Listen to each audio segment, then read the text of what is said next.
Hi, all of you wonderful scuba divers out there. Welcome to the Scuba Diving Magazine podcast, where I break down the latest scuba diving news and things that have piqued my interest over the previous week. This week on the podcast, because I've been away for a couple of weeks on paternity leave, the remains of a diver have been found inside the stomach of a shark, but relatives stress that it was not the shark that killed her. A coroner has concluded that while the death of a scuba diver in Scapa Flow was accidental, it could have been prevented had appropriate equipment checks been carried out before entering the water. A search and rescue operation was launched in Mexico's Yucatan Peninsula, where a solo cave diver went missing in one of its cenotes, and there has been some nice news also. But yeah, the first news story is the remains of a US scuba diver who went missing during a boat dive in a remote part of Indonesia appear to have been found inside of a shark's stomach, but her husband and friends dispute that it was the animal that caused her death and say that she would have been horrified for a shark to get the blame. Colleen Monfort, who is 68, was separated from the rest of her group of 7 divers by strong currents whilst at a depth of around 7 meters off Pulau Riong on the 26th of September. The group had turned in response to a change in current direction and the presence of a down current, at which point she was thought to have still had about half a tank of air remaining. The dive guide was unable to reach her before to help her get back to their boat, and her disappearance prompted an 8-day search of the area. On the 6th of October, a local fisherman, some 120 kilometers south of where they were and outside of Indonesian territory, reported killing a shark that he had claimed appeared to have been in distress and finding parts of a woman's body in its stomach, along with the remnants of a wetsuit and a swimsuit. The Timor-Leste authorities liaised with the Indonesian Sea and Coast Guard, but while indications from family and friends are that the body has been identified as Monfort's, that has yet to be officially confirmed. So the family and friends says that, yeah, it's her, but officials haven't confirmed it as of yet.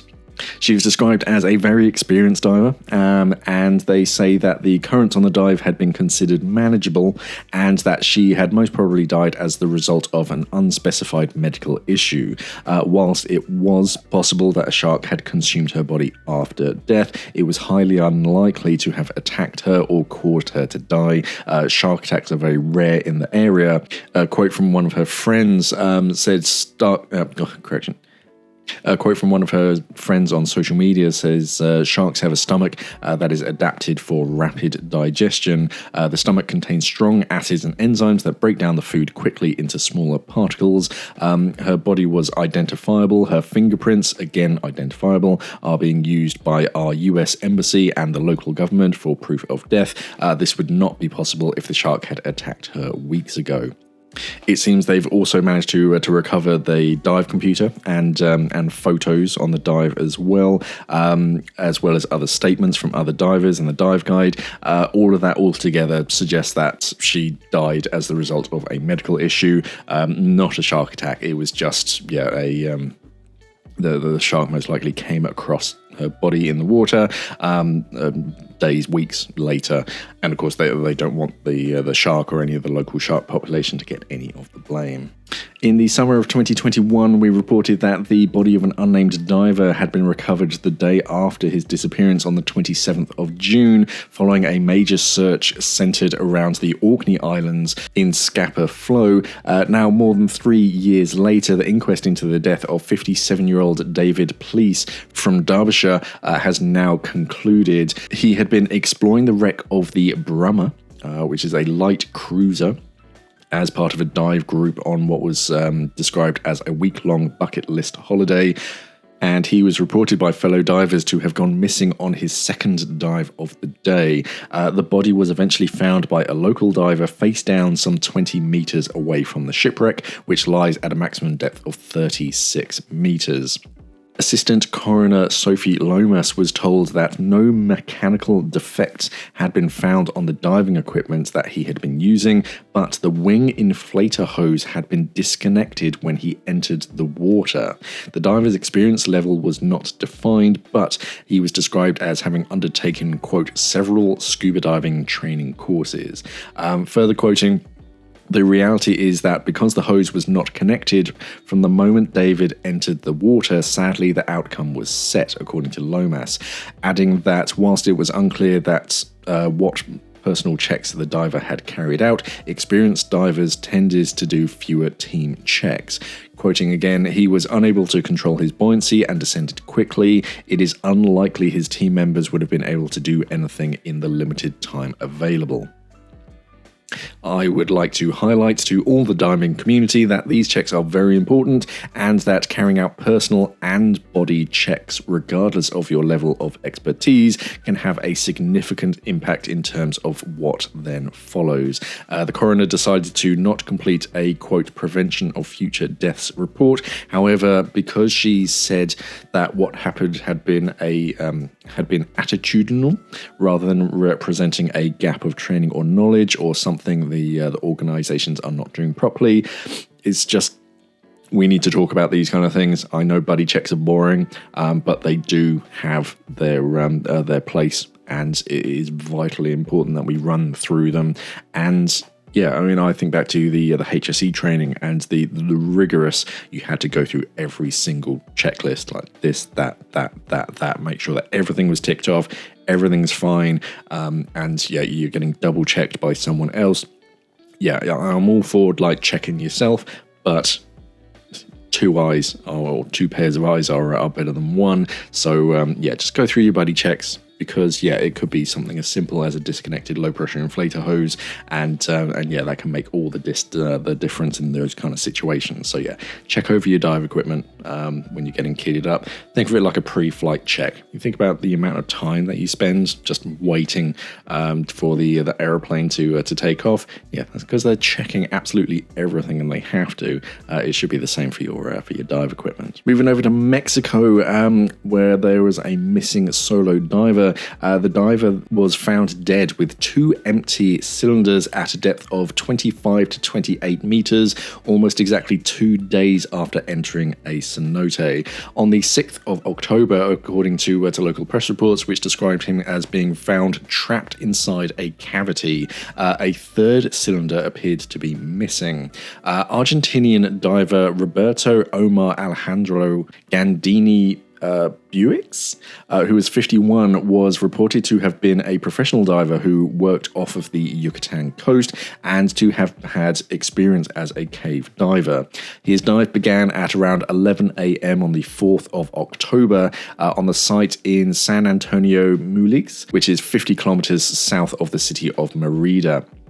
The cenote, which has a 25 by 15 meter entrance pond accessible by ladder, extends to a maximum depth of about 30 meters. The diver had told relatives that he would be reporting back by 2 o'clock that afternoon. The diver was said by family members to normally dive with his children, but had decided on this occasion to explore an unfamiliar part of the system and to do so alone. When he failed to surface within 3 hours, he had allocated.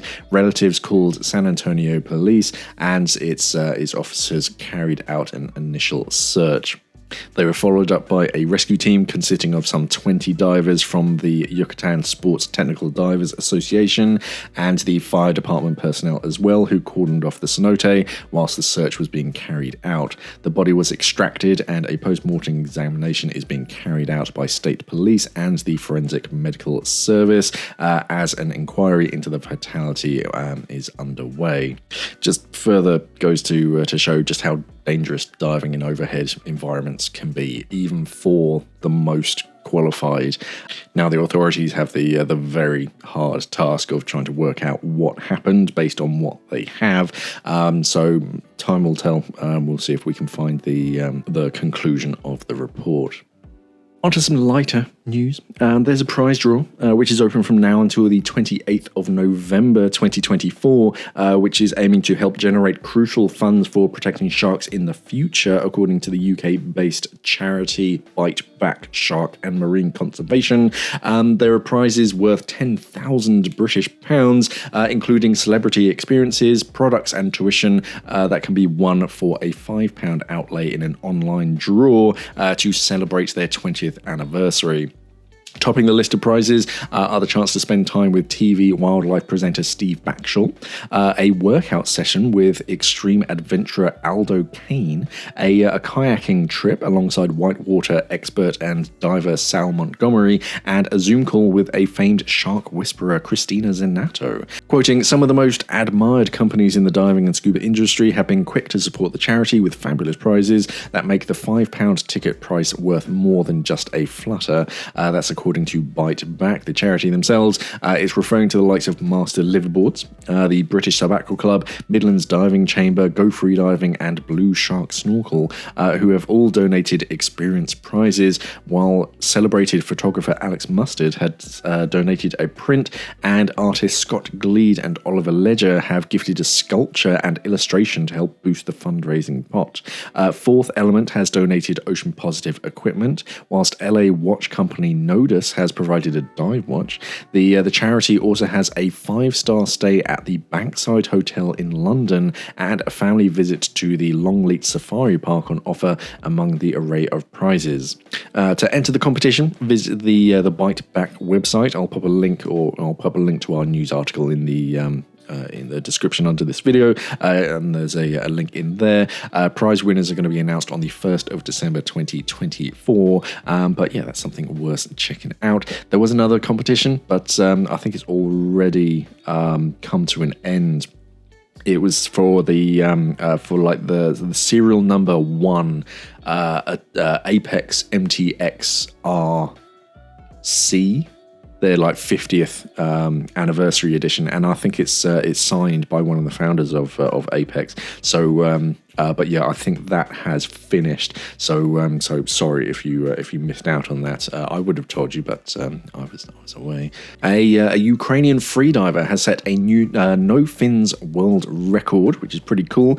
This is Katerina Sadurska, has set a new CMAS world freediving depth record for constant weight no fins, or CNF. It was the only world record to be broken at this year's CMAS 8th World Freediving Depth Championship, which ran from the 5th to the 12th of October in Greece, with more than 140 freedivers from more than 37 countries taking part, and it wasn't until the 6th day of the competition that the record was set. By diving down to 80 meters, she broke her own 78-meter record, which was set at last year's CMAS World Records Championship in Rotan. It's an absolute women's record, but Sadurska also holds the ADA CNF world record, having successfully lowered the mark 3 times at last year's Vertical Blue competition in the Bahamas from 74 to 76 and then 77. So she's pushed it even further, going down to 80 meters, which is very, very impressive. The constant weight discipline is pretty simple. So yeah, as the name suggests, constant weight, no fins. So you're not wearing fins. You're not wearing, well, you can't use heavy weights to plunge you down to the maximum depths and then drop them. It has to be a constant weight, and yeah, it is basically just you, a wetsuit, and the rope going down, and yeah, you're going to make it all the way down and then all the way back up on a single breath down to 80 meters, which is very impressive. And finally, a shipwreck off of the Dorset coast has finally been identified after 34 years since it was discovered by scuba divers. Up until now, it's only been identified as the Pin wreck. That's just all they really named it as. It's 27 meters deep, so it's just in recreational depths, but it's finally been identified as an Admiralty mooring lighter, which is built in 1866 and then lost 37 years later. Found off St Albans Head, southwest of Swanage in 1990, the 24-metre-long metal-sheathed timber vessel had been named after the hundreds of yellow metal bolts surrounding it on the seabed. The wreck included a steam-driven capstan with a boiler at the stern, along with Admiralty mooring buoys, chain and anchors. A team from the Bournemouth University Maritime Archaeology Department has been working on the puzzle since 2019 after being shown objects recovered from the site by by diver Nigel Bryant back in the 1990s. These included a pulley block attached to a ceramic fragment marked Portsmouth Dockyard. After diving the wreck themselves, the archaeologists concluded that it was likely to be a mooring lighter, which is a vessel that would have been towed by a tug. Quoting, "These mooring lighters were designed by the Admiralty to lay and cover the heavy moorings needed to support the changing 19th century Navy. They were also used in salvage and the early days of diving, highlighted by the diver's boot found on the site in the 1990s and contemporary images of ship salvage. In the National Archives, the team found plans of two identical Portsmouth Dockyard craft lighters named YC5 and YC8 that seemed to fit the bill, but they could find no record of either having been lost. Now, however, they found a report in the Shipping Gazette of the 11th of September 1903 that a mooring lighter sank off St Albans Head in rough weather whilst being towed from Portsmouth to Portland. The 30 men aboard had all been transferred safely to the tug. Unfortunately, the ship itself sank. A further archived reference confirms the lost lighter to be YC8, which is thought to have been used to help salvage the HMS Eurydice off the Isle of Wight in 1878. The loss of the corvette had been one of Britain's worst peacetime naval disasters at that time. The record of the loss was later found for YC8's haulage gear off St Albans Head in September 1903. So the archaeologists have applied for YC8 to be designated a protected site, quoting, "This is a rare example of a type of service vessel which was essential for maintaining the operations of Britain's ports in the 19th century, so it's vital that we preserve it." That's according to team leader Professor David Parham of Bournemouth University Maritime Archaeology. Further quoting, "Its identity has remained a mystery for 3 decades, but what we observed on our dive meant we could find clues that could reveal the secrets of the wreck and understand how it ended up on the seabed. The materials the vessel is made from suggest a high-quality build, possibly linked to a royal dockyard." So yeah, that's pretty cool. After 30 years, they can finally get down there and kind of have a look and narrow down what this formerly unidentified shipwreck was, and yeah, finally put a name to it, which is pretty cool. As far as new dive equipment, there were a few bits and bobs. The main one being the fourth element pelagic watch, which is very new and very shiny.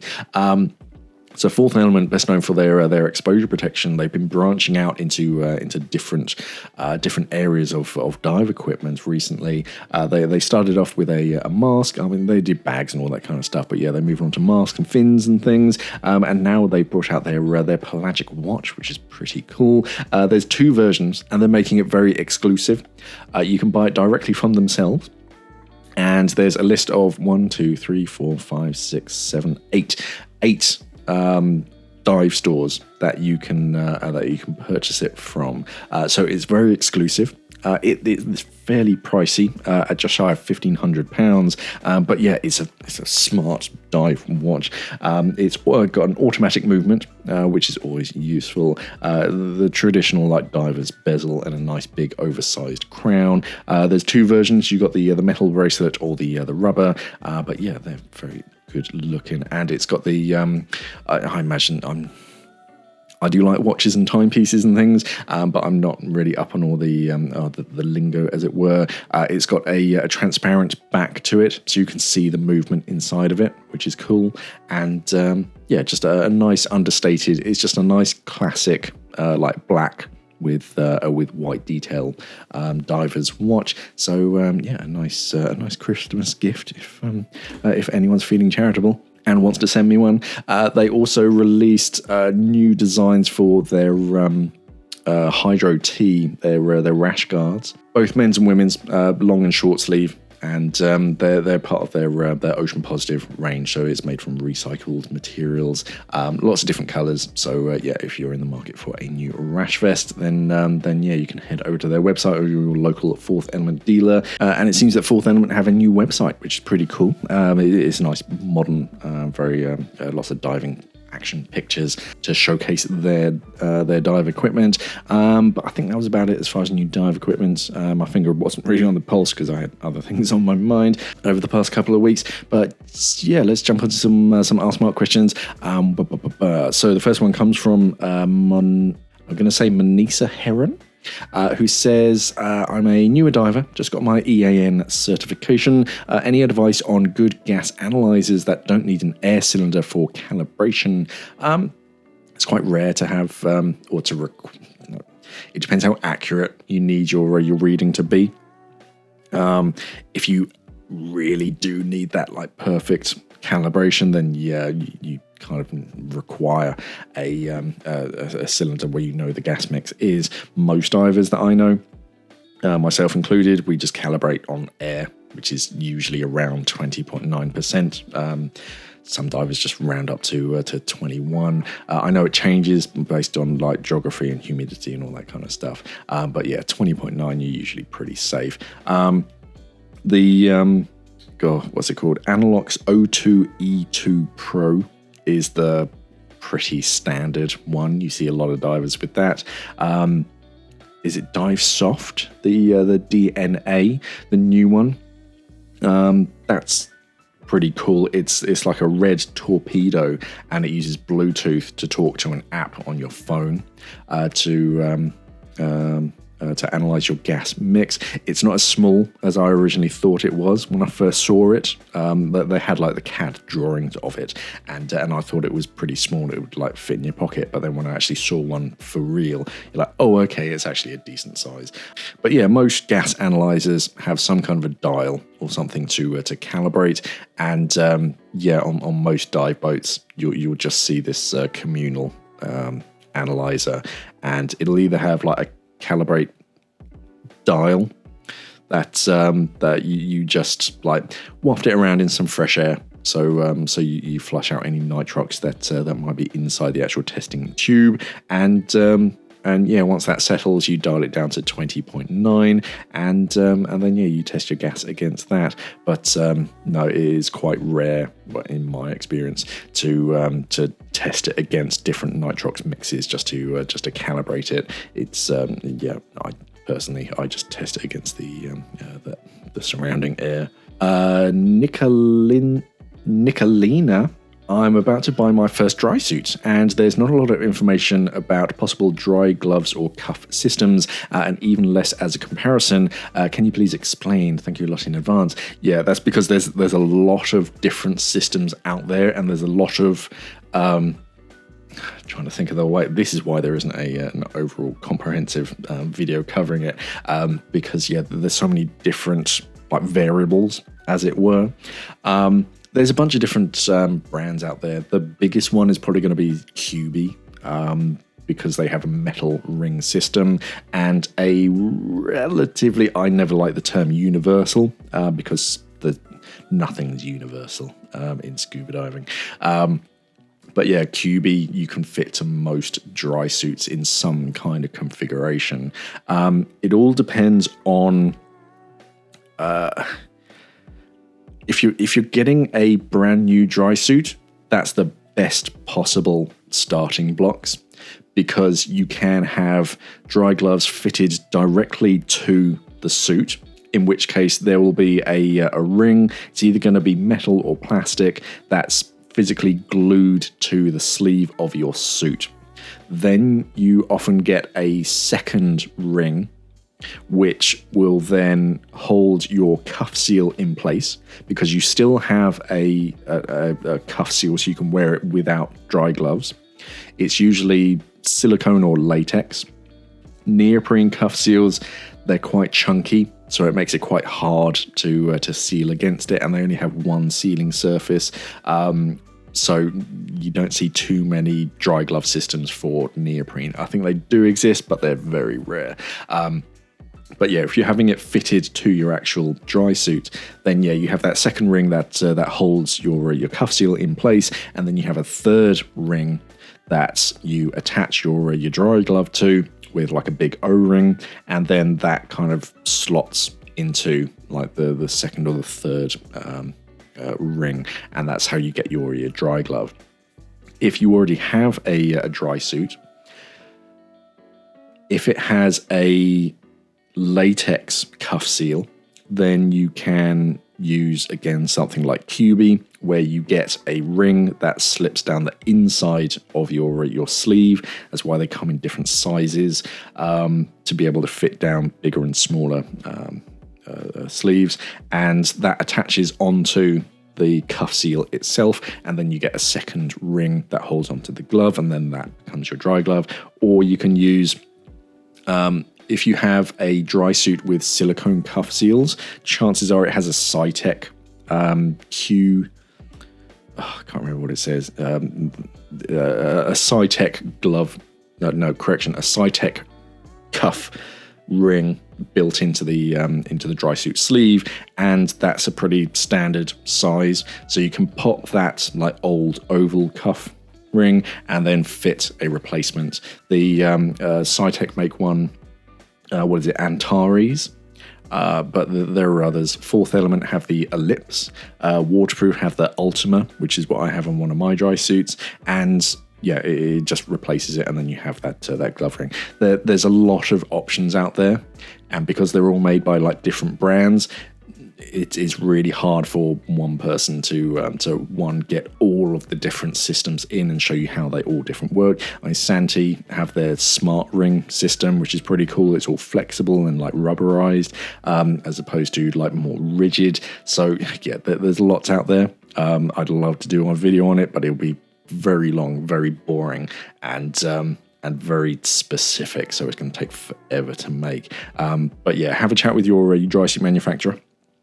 See if they've partnered up with any dry glove systems. A lot of them are partnered up with someone like SCUBA, and then they can have them fitted in the factory, because when you're getting a brand new dry suit, manufacturers will make up some, but they often build most of the suit in like the stock sizes, but they don't fit cuff or boots or neck seals to them, and then give the diver the choice, basically. You can choose what seals and what size boots and whatnot. So you'll have all of these like blank stock size suits, and then yeah, if you want to have a dry glove system, then they'll fit a dry glove system to them in the factory. You can have them like retro fitted, but it's better if you can do it from brand new. So have a chat with the dry suit manufacturer, see what options they have. If not, then yeah, start having a conversation with like SCUBA or whatnot. They're the closest thing to universal that you'll find. Nick Bio, I would like to know your opinion on this one. For a recreational diver, is it better to dive with the lowest conservative setting to get the longest possible dive, or increase the conservative setting and possibly get a small deco time on your way back with a longer safety stop, but following your dive computer? When you're starting out, it's important to know that dive computers aren't perfect. They don't know how dehydrated you are. They don't know how physically fit or unfit you are. They don't know the water conditions. They don't know anything. All your dive computer, unless you have something like a Scuba Pro with human factor diving or whatnot, all they really know is your current depth and roughly how much nitrogen is in your system. They just guesstimate, and they add a little bit of like leeway, and you get some conservatism in that, where you can adjust the algorithm a little bit. They honestly don't know, and there are some divers who get I forget the term, like unfair hits, where you can dive your dive plan, you can dive according to your dive computer. Your dive computer says everything's fine. You surface, something doesn't feel quite right. You've now got decompression sickness. It does happen. So I usually err on the side of caution, just because I'd rather spend an extra minute decompressing than spend however much money it is in a hyperbaric chamber. So yeah, I usually err more towards being as conservative as possible, just in case. If you're feeling tip-top, you know that you're physically healthy and your body's working at 100%, the water's nice and warm, there's no current, there's no nothing going on, it's nice chilled out dive, then yeah, a bit more a bit more liberal on that conservatism. So it's kind of one of those things that you experiment with basically, and take it as easy as possible. If my buddy's dive computer is a bit more conservative and says, hey, we need to do an extra minute or two of decompression, then I'd rather spend gas and coldness and all that kind of stuff willing. I'd rather spend that extra minute or two just decompressing, because you honestly don't know what's going on inside of your body. I'd rather err on the side of conservatism. But anyway, that's it for another week. Thank you very much for listening to me ramble as usual, talking about the latest news over the previous week or two now. But remember to head over to our website. That's another thing. We're moving more over to divernet.com, you'll notice. So if you head over to scubadivemag.com, you'll probably be redirected to divernet.com, because we're trying to streamline things. We got a lot of websites that we manage, and we're trying to streamline as much as possible. Head over to divernet.com. That's where most of our stuff goes nowadays. Don't forget to like, share, and subscribe wherever you're listening to this podcast. It does make a huge difference, and it really helps us in the algorithm for the more subscribers and the more upvotes that we have. So wherever you are, take a moment just to give it a thumbs up or an upwards tick or whatever it is on the platform that you're listening, because we go over a few different platforms. And thanks for listening, and of course, safe diving.